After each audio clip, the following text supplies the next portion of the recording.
आदरणीय मानव समाज के दाई दादा भाई बहनी संगी संगवारी हो, आज गुरु दर्शन के बेला ठीक दशहरा के दिन विजयदशमी के दिन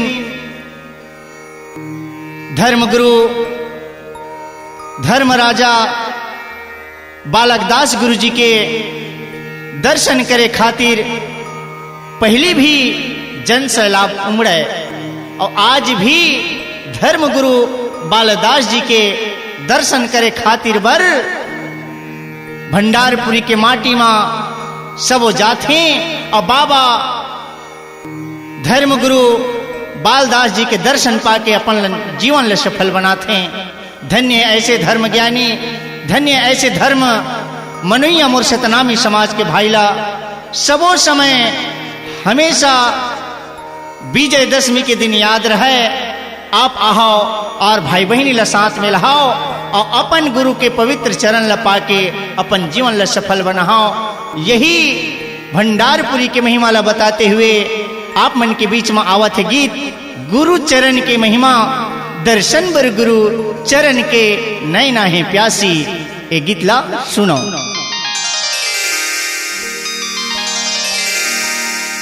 अपन गुरु के दर्शन पाए खातिर नर नारी सब जावती है। तिलासीपुरी के माटी सतमा महर महर ममहावती है। राजा गुरु के दर्शन करे बरे जीव होती है व्याकुल। धर्म गुरु बालदास जी के दर्शन बर नैना है आतुर।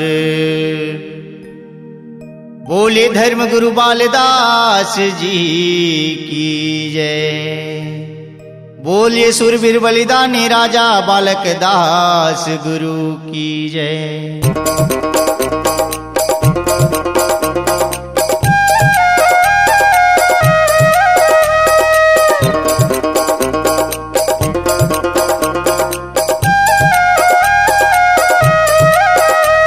दर्शन बर गुरु चरण के नैना है प्यासी।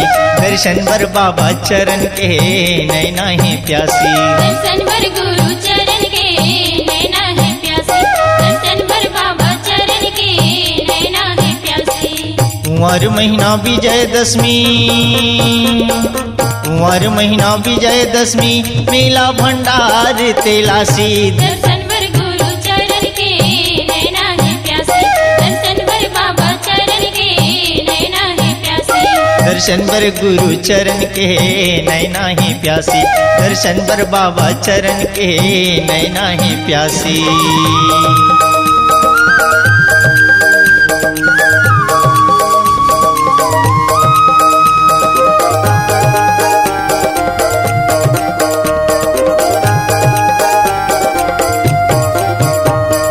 गुरु बालकदास जिला मिले उपाधि राजा के हो, मिले उपाधि राजा के।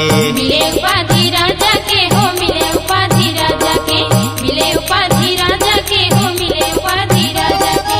1820 में अंग्रेज शासक मुकुट खापे ताजा है हो, मुकुट खापे ताजा है। मुकुट खापे ताजा है हो, मुकुट खापे ताजा है। मुकुट खापे ताजा है हो, मुकुट खापे ताजा है। राजा बालकदास गुरु के, राजा बालकदास गुरु के सवारी चले हाथी। दर्शन बर गुरु चरण के नैना है प्यासी। दर्शन बर बाबा चरण के नैना है प्यासी। दर्शन बर बाबा चरण के नैना ही प्यासी। दर्शन बर गुरु चरण के नैना ही प्यासी।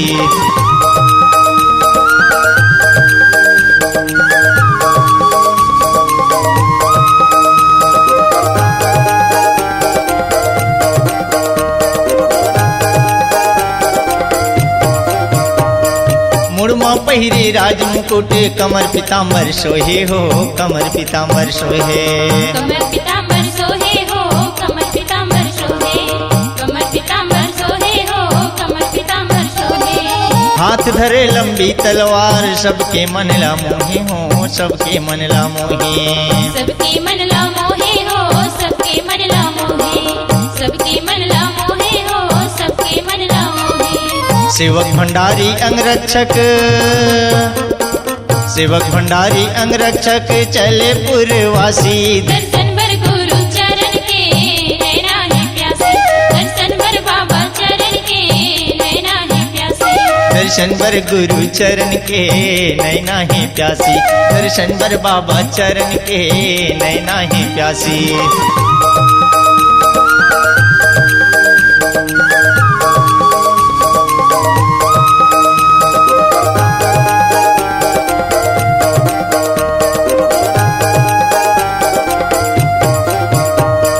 विशाल रैली लेके चले गुरु दर्शन के मेला हो, गुरु दर्शन के मेला। गुरु दर्शन के मेला हो, गुरु दर्शन के मेला, गुरु दर्शन के मेला हो, गुरु दर्शन के मेला। पथिक पावन माने मनला गुरु दर्शन के बेला हो, गुरु दर्शन के बेला। गुरु दर्शन के बेला हो, गुरु दर्शन के बेला, गुरु दर्शन के बेला हो, गुरु दर्शन के बेला। पाके दर्शन अपन गुरु के, पाके दर्शन अपन गुरु के मीठे मन के उदासी। दर्शन भर गुरु चरण के नैना है प्यासी, दर्शन भर बाबा चरण के नैना है प्यासी। दर्शन भर गुरु चरण के नैना है प्यासी, दर्शन भर बाबा चरण के नैना है प्यासी। कुंवर महीना विजय दशमी, कुंवर महीना विजय दशमी मेला भंडार तेलासी। दर्शन भर गुरु चरण के नैना है प्यासी, दर्शन भर बाबा चरण के नैना है प्यासी। दर्शन भर गुरु चरण के नैना ही प्यासी, दर्शन भर बाबा चरण के नैना ही प्यासी। दर्शन भर गुरु चरण के नैना ही प्यासी, दर्शन भर बाबा चरण के नैना ही प्यासी।